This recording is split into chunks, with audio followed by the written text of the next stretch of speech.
नमस्कार, एक मुलाकात में आपका स्वागत है। मैं हूं आपके साथ रविंद्र सिंह। इन दिनों BF.7 कह रहे हैं कि सबके मन में डर पैदा कर रहा है। कोविड की लहर जितनी भी आई, वो मन में एक बात बैठा गई कि बड़ा खतरनाक है। तो इन सब से बचने का उपाय क्या है? कौन बचाएगा हमें? और सही रूप में क्या हम तैयार हैं इस नए वायरस से निपटने के लिए? तो कहते हैं कि डॉक्टर भगवान का रूप होता है। तो हमारे पास आज ऐसे बेहतरीन डॉक्टर्स हैं जो हमें पहले से बता देते हैं कि हमें करना क्या है संघर्ष के इस दौर में, परेशानी के इस दौर में। तो कोई भी परेशानी तब परेशानी नहीं रहती जब हम उसे ठीक तरीके से समझ लें और उसका निवारण कर लें। तो इस एक मुलाकात कार्यक्रम में आज हमारे साथ एक खास मेहमान मौजूद हैं। आपको उनसे रूबरू कराते हैं और कोविड के डर को अपने मन से मिटाते हैं। आज हमारे साथ डॉक्टर रामशंकर उपाध्याय जी हैं। आपके बारे में थोड़ा सा हम बताना चाहेंगे।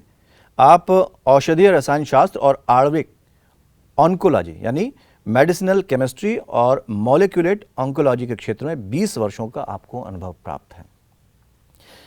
आपने देश ही नहीं बल्कि विदेशों में भी अपनी अलग पहचान बनाई। बर्लिन, जर्मनी, स्वीडन में भी अपने अनुभवों को साझा किया। डॉक्टर साहब, बहुत बहुत स्वागत है आपका। जी, thank you so much. Thanks a lot Ravindra ji. इतना अनुभव आपको है कि मुझे लग रहा कि अगर हम चर्चा शुरू करें और समझने की कोशिश करें तो आप बयां करते रहेंगे। लेकिन सबसे पहला सवाल हम ये समझना चाहेंगे कि कोविड को लेकर आपके अंदर एक जिज्ञासा जागी कि इसको और गहराई से जाना जाए। क्या जाना इसके ज़रिए? क्योंकि लोगों में बड़ा भय व्याप्त है, नए वेरिएंट का भी भय व्याप्त है। कैसे देखा आपने इसको और किस तरह से इसकी रिसर्च शुरू करी? जी, सबसे पहले सबसे आप सबको धन्यवाद जो है क्या है आमंत्रित करने के लिए APN न्यूज़ चैनल को। तो जब हम कोविड की बात करते हैं तो जैसा जहाँ से आपने शुरू किया कि एक डर तो पैदा हो ही जाता है। चूँकि कभी कभी क्या होता है कि फियर ऑफ अननोन भी होता है, क्योंकि जब हमको जिसके बारे में पता नहीं है उसको कैसे टैकल करना है, तो जब आपको किसी चीज़ को टैकल करना है तो उसके बारे में जानना सबसे ज़्यादा आवश्यक है। तो इसी दौरान जब इस प्रकार की जब स्थिति पैदा हुई जहाँ पर कि हमने देखा कि लोग किस प्रकार से इससे आतंकित हैं, तो इन्हीं बातों को ध्यान में रख कर के बड़ी गहराई के साथ में इससे जुड़े हुए अध्ययनों को और शोध को करने का प्रयास किया। और सारे शोध ऐसा नहीं है कि किसी एक ही लैब में हो रहे हों, but there is lot of laboratories, lot of institutes across the world जिन्होंने कि इसके ऊपर काम किया है। और उस काम से प्रेरणा लेकर के हमने भी इसके बारे में जानने का प्रयास किया है। बड़ा भय व्याप्त है लोगों में और फिर से एक डर बैठ रहा है कि जो नई लहर आएगी या जो नया वेरिएंट आया है वो हमें परेशान करेगा, हमें कितना नुकसान पहुंचा सकता है। हम इस नए वेरिएंट BF.7 के लिए कितना तैयार हैं? देखिए, इंडिया की जो अगर प्रिपेयर्डनेस की बात करें, ठीक है ना, तो इंडिया वेल प्रिपेयर्ड है, there is no doubt about it. क्योंकि यदि आप सिंपली तौर के ऊपर अगर आप स्टैटिक्स भी देखेंगे तो उसमें देखेंगे कि लगभग इंडिया का जो एलिजिबल जो पॉपुलेशन था वैक्सीनेशन के लिए, उसमें से लगभग 95% लोगों को फर्स्ट डोज लग चुका है, 90% लोगों को सेकंड डोज लग चुका है। प्रिकॉशनरी या बूस्टर डोज जिसको हम बोलते हैं वो भी लगभग 30 से 40% लोगों को लग चुका है।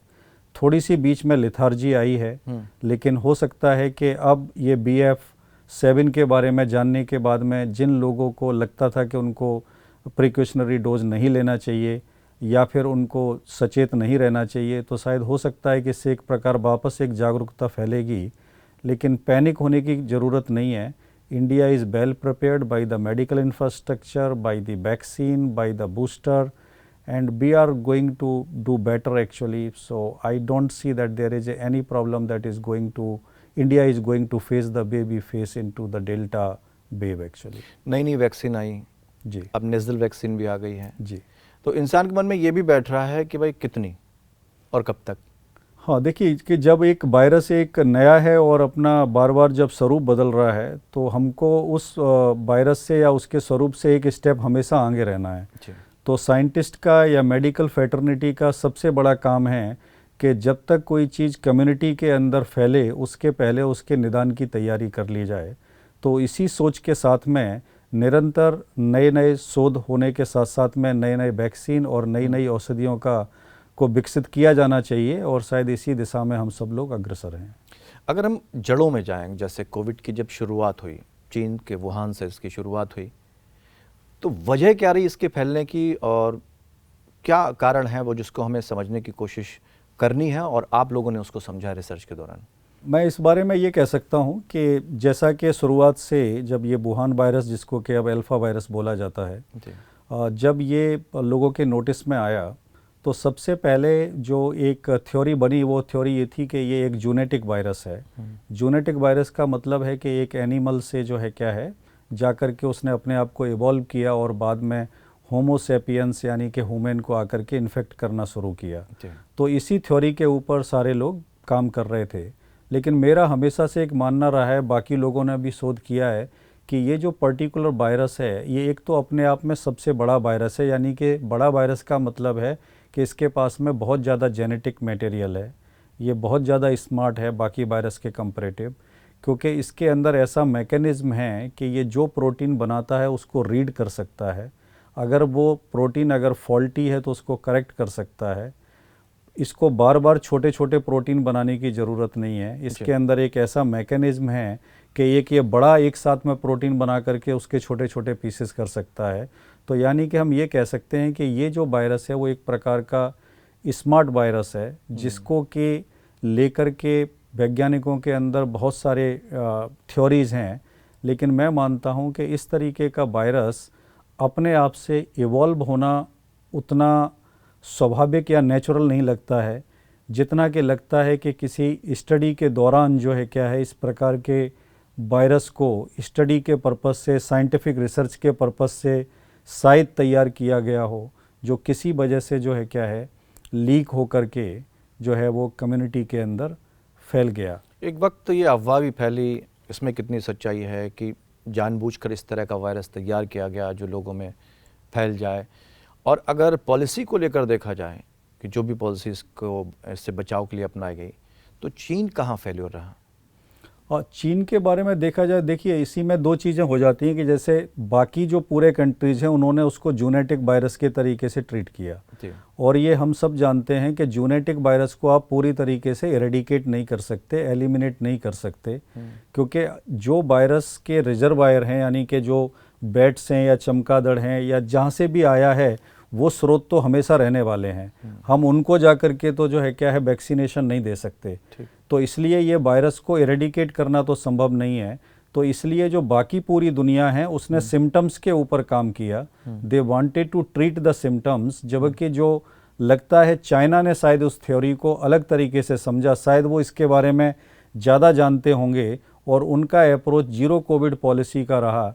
और जीरो कोविड पॉलिसी का अप्रोच तभी हो सकता है when somebody will decide that we want to eliminate the virus। ये थोड़ा जीरो कोविड पॉलिसी को थोड़ा समझाइए। हाँ, जीरो कोविड पॉलिसी का मतलब ये है कि उन्होंने एक इस तरीके का एक पॉलिसी के लेवल पे चेंज किया अपनी स्ट्रेटजी के अंदर, how to fight the COVID, कि जहाँ पर भी कोई भी यदि व्यक्ति को यदि कोविड के सिम्टम्स हैं या कोविड उसको प्रूव हुआ है तो उस व्यक्ति को उस जगह से निकाल करके दूसरी जगह पर एक निर्धारित समय के लिए या इंक्यूबेशन पीरियड के लिए उसको क्वारंटाइन कर दिया जाए, जिससे कि बाकी पूरी कम्युनिटी के अंदर कोई भी कोविड का केस ना हो। तो अब ये जो पूरा जोन होगा ये जीरो कोविड जोन हो गया, क्योंकि कोविड पेशेंट्स को आपने ले जाके एक जगह से दूसरी जगह पे ट्रांसफ़र कर दिया। लेकिन ये सफल है?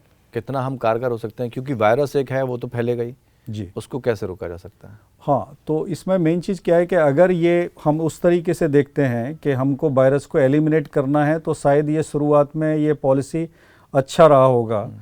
काफ़ी सारे लोगों ने, रिसर्च इंस्टीट्यूट ने इस पॉलिसी का उस समय पर अच्छा माना भी, लेकिन बाद में ये बात समझ में आ गई कि ये जब जूनेटिक वायरस है तो इसको इस पॉलिसी के आधार पर ख़त्म नहीं किया जा सकता है।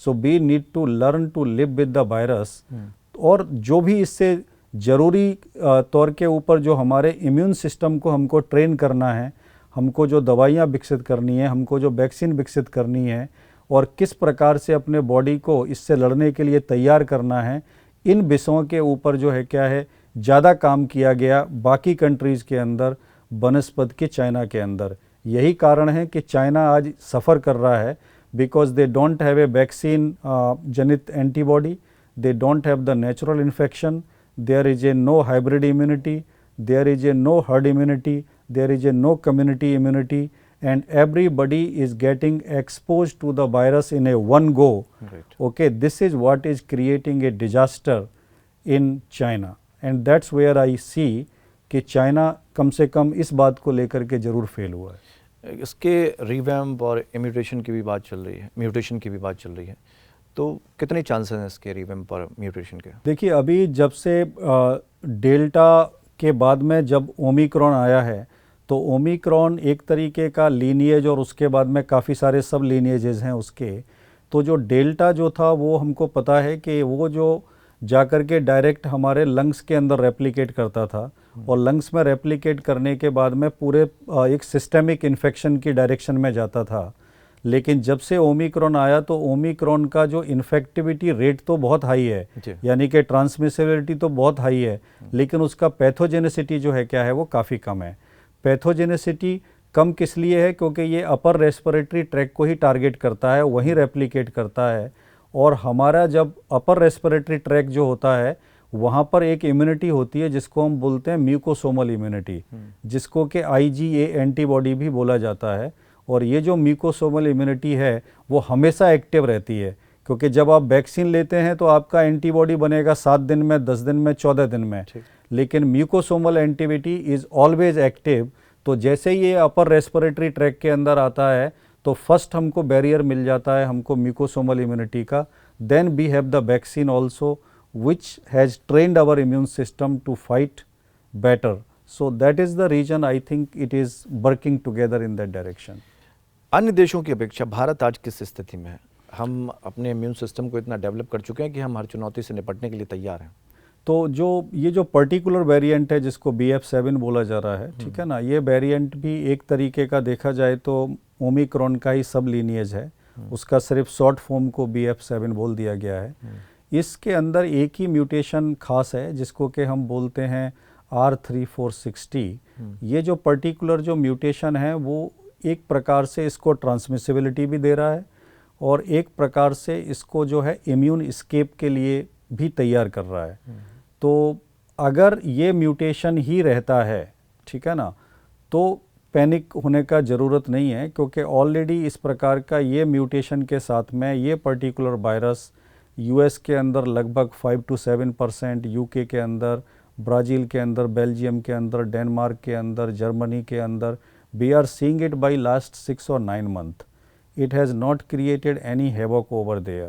China is a very extraordinary case, क्योंकि वहाँ पर जो लोग हैं लगभग 1.4 बिलियन पॉपुलेशन में से लगभग 80 करोड़ जो है उनका एकदम से सामना जब वायरस के साथ में हुआ है, तो जो कुछ हमने 3 साल के अंदर या 2.5 साल के अंदर जो महसूस किया है वो उनको अब जाकर के महसूस हो रहा है। यानी कि उनको एक प्रकार से 3 वेव का सामना लगभग आने वाले 3 मंथ में करना है, जिसके के कारण जो मैथमेटिकल प्रेडिक्शन मॉडल्स हैं वो भी प्रेडिक्ट करते हैं कि लगभग चाइना के अंदर जो वल्नरेबल जो पॉपुलेशन है, जो एज्ड पॉपुलेशन है, उसके अंदर लगभग 1 मिलियन से लेकर के 2 मिलियन तक डेथ होने का अनुमान है।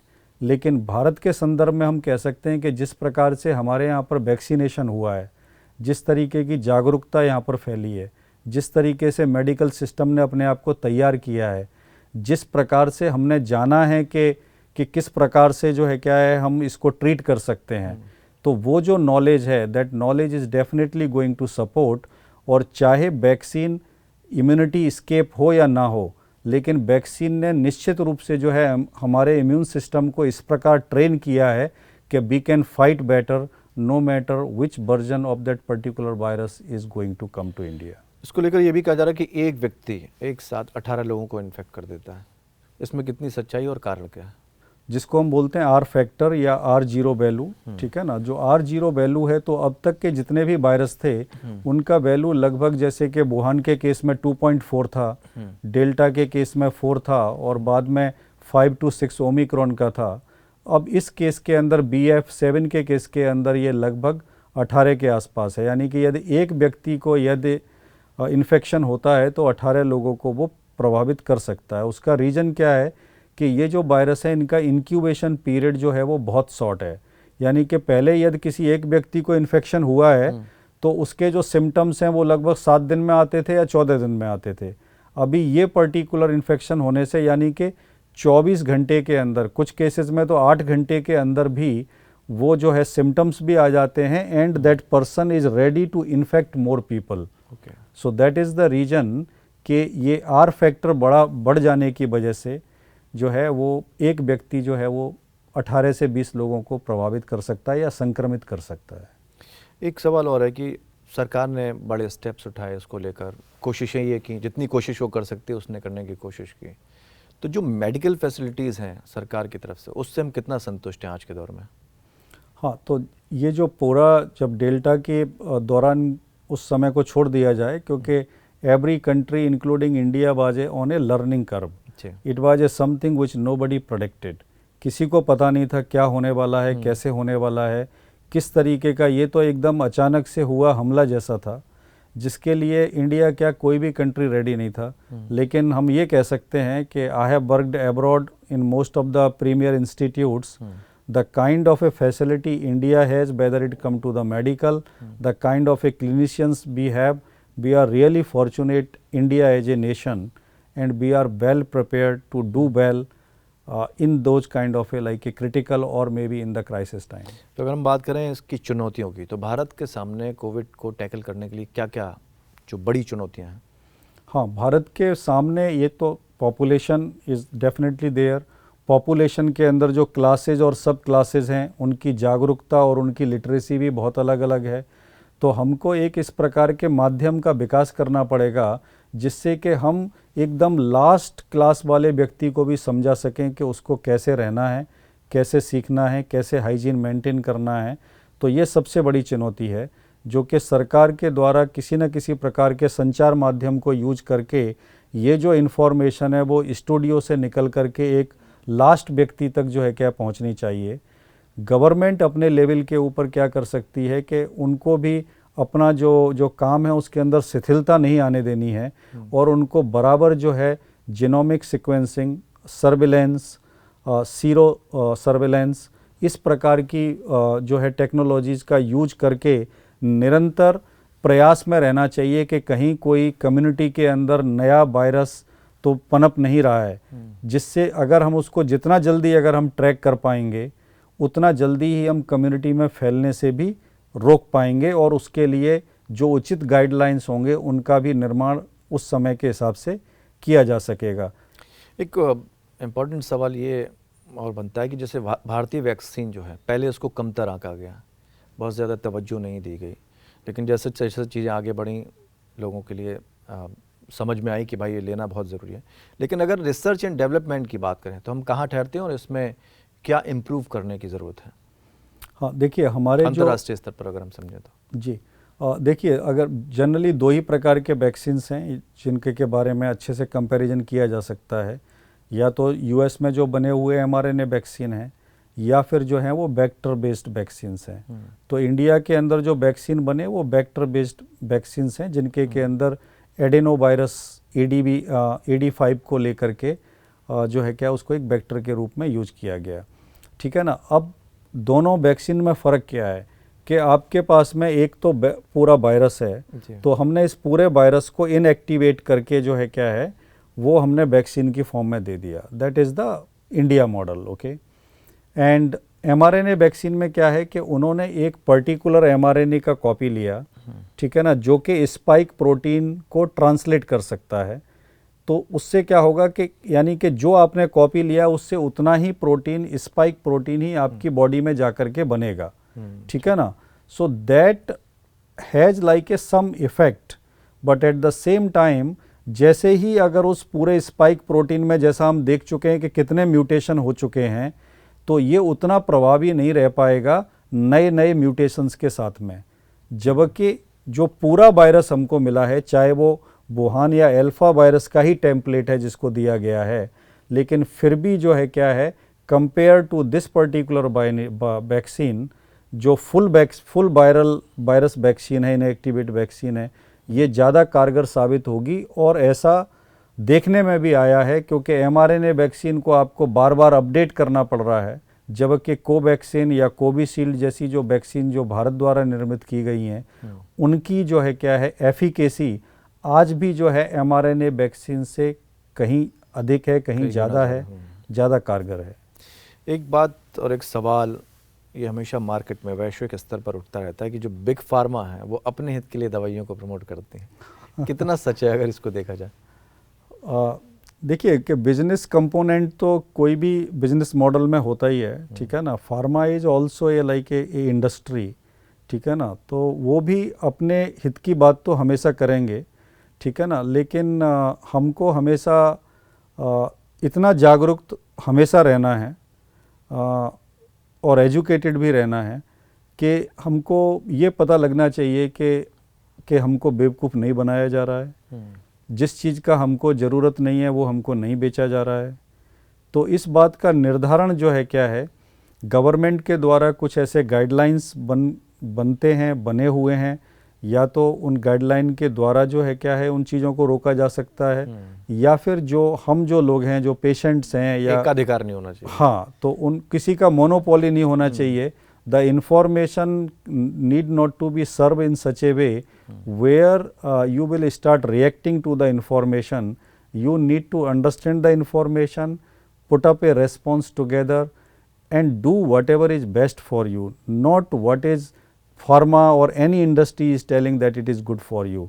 और हमको इसके प्रति जो है एक जागरूकता रखनी चाहिए कि क्या हमारे लिए ज़रूरी है, क्या हमारे हित में है, क्या हमारे हित में नहीं है। इंडस्ट्री अपने हित की बात कर रही है, हमको भी अपने हित की बात करनी चाहिए।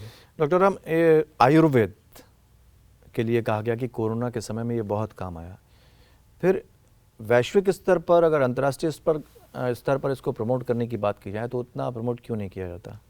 नहीं, प्रमोशन तो काफ़ी मिला है एक्चुअली आयुर्वेदा को। मैं स्वीडन में रह रहा हूँ पिछले जो है क्या है 17-18 साल से, और पहले तो मैंने कभी आयुर्वेदा नहीं सुना था, कभी योगा नहीं सुना था। आज लोग बात करते हैं। जब भी मैं इंडिया आता हूँ तो लोगों का फरमाइश होता है कि ये वाला लेके आना या वो वाला लेके आना, ठीक है ना। तो निश्चित रूप से जो है लोगों का ध्यान आयुर्वेद के ऊपर गया है, लेकिन जो आयुर्वेद का जो अप्रोच है और जो अप्रोच एलोपैथी का है वो बिल्कुल अलग अप्रोच है। Allopathy is winning. Why allopathy is winning? Allopathy is winning क्योंकि एलोपैथी ने हमारे इन्फेक्शियस डिजीज़ को कंट्रोल किया है। उसकी वजह से मोर्टलिटी जो है वो कम हो रही है, उसकी वजह से लाइफ स्पैन बढ़ा है। लेकिन और दूसरा योगदान रहा है सर्जरी का। सर्जरी और इन्फेक्शियस डिजीज़ के जो एंटीबायोटिक ट्रीटमेंट्स हैं, यदि इन दो चीज़ों को हटा दिया जाए तो एलोपैथी बाकी जो क्रॉनिक डिजीज़ हैं उनका इलाज करने में पूरी तरह से सक्षम नहीं है। अभी ब्लड प्रेशर का आप मेडिसिन ले रहे हो तो ब्लड प्रेशर का मेडिसिन आपको ज़िंदगी भर लेना पड़ेगा। डायबिटीज़ का यदि आप मेडिसिन ले रहे हो तो ज़िंदगी भर लेना पड़ेगा। It is not treating, it is just like a treating the reports. It is like a making us feel better in many ways, no doubt about that, ठीक है ना। लेकिन ये उसके रोग को ख़त्म करने में सक्षम नहीं है। जबकि जो आयुर्वेदा है वो जो है एक होलिस्टिक अप्रोच है, जिसमें कि आपके जो मूल कारण है किसी बीमारी का उसके ऊपर ध्यान दिया जाता है और उसको ट्रीट किया जाता है। और क्रॉनिक डिजीज जितनी भी हैं उनके लिए आयुर्वेद से कारगर कोई दूसरी पद्धति नहीं हो सकती है। दूसरी बात क्या है कि आयुर्वेद को वो स्थान क्यों नहीं मिल पा रहा है, उसका रीज़न क्या है? क्योंकि हमारा जो पूरा मॉडल है वो एलोपैथी बेस्ड मॉडल है। अगर मेरे पास में कोई मशीन है जो एलोपैथी से रिलेटेड चीज़ को ही टेस्ट करती है, अब उसके ऊपर मैं आयुर्वेदा को फोर्स करता हूँ कि आयुर्वेदा को भी टेस्ट करो। यानी कि यदि मछली पानी में रहती है और बंदर अगर जो है क्या है पेड़ के ऊपर रहता है, तो मछली को हम चैलेंज नहीं कर सकते कि तुम पेड़ के ऊपर चढ़ के दिखाओ, और बंदर को नहीं बोल सकते कि तुम जो है क्या मछली की तरह तैर के दिखाओ। तो यानी कि दोनों का जो टेस्ट मॉडल है वो अलग है। हम लोग क्या कर रहे हैं कि एलोपैथी के टेम्पलेट के ऊपर आयुर्वेदा को हम जो है क्या फिक्स करने का कोशिश कर रहे हैं, जबकि आयुर्वेदा के लिए उसी प्रकार से अलग प्रयोगशाला होनी चाहिए, अलग इंस्ट्रूमेंट्स होने चाहिए, अलग ट्रेनिंग होनी चाहिए, जिससे कि आयुर्वेद को पुनर्स्थापित किया जा सके। और क्रॉनिक डिजीज़ के केस में तो I definitely support Ayurveda. That is the best thing that can happen. चलते चलते एक आखिरी सवाल आपसे कि जो BF7 है वो लोग किस तरह से खुद को सुरक्षित रख सकते हैं और कैसे हमें पता लगेगा कि हम इसके शिकार हो चुके हैं? हाँ, तो सबसे पहले तो मेन चीज़ क्या है कि जो सिम्टम्स हैं BF7 के या ओमिक्रॉन के जो सिम्टम्स हैं, उन सिम्टम्स में तो कोई चेंज नहीं है। जिसको भी फीवर है, ठीक है ना, किसी प्रकार का कोई बॉडी में पेन है जो कई दिन से चल रहा है, रनी नोज है, ठीक है ना, किसी को डायरिया है, वॉमिटिंग है, अगर इस तरीके के सिम्टम्स यदि उस व्यक्ति को या किसी भी व्यक्ति को आ रहे हैं, तो निश्चित रूप से ऐसे समय के अंदर ये मान लेना चाहिए कि ये कोरोना BF7 या कोरोना का इन्फेक्शन हो सकता है। तो चाहें तो वो टेस्ट भी करा सकते हैं और अपने क्लिनिशियन से जो है उचित परामर्श लेकर के उसका जो है क्या है राइट ट्रीटमेंट भी लिया जा सकता है। घबराने की बात नहीं है, पैनिक होने की बात नहीं है, सचेत होने की ज़रूरत है, सतर्क रहने की ज़रूरत है और जागरूकता फैलाने की ज़रूरत है। डॉक्टर साहब, तमाम जानकारी आपने दी, बहुत बहुत शुक्रिया आपका हमारे स्टूडियो में आने के लिए। जी, thank you so much, thanks a lot. तो आपको सिर्फ इतना कहना चाहेंगे, कई वाहनों के पीछे लिखा रहता है सावधानी हटी दुर्घटना घटी। कई बार ये कहा जाता है इंग्लिश में, precaution is better than cure. तो हमें जागरूक रहने की ज़रूरत है, परेशान होने की ज़रूरत नहीं है। और ये बात हम बार बार समझाने की कोशिश करते हैं। आपको बस इतनी सी बात समझनी है। आप भी परेशान मत हो और लोगों को भी परेशान ना करें।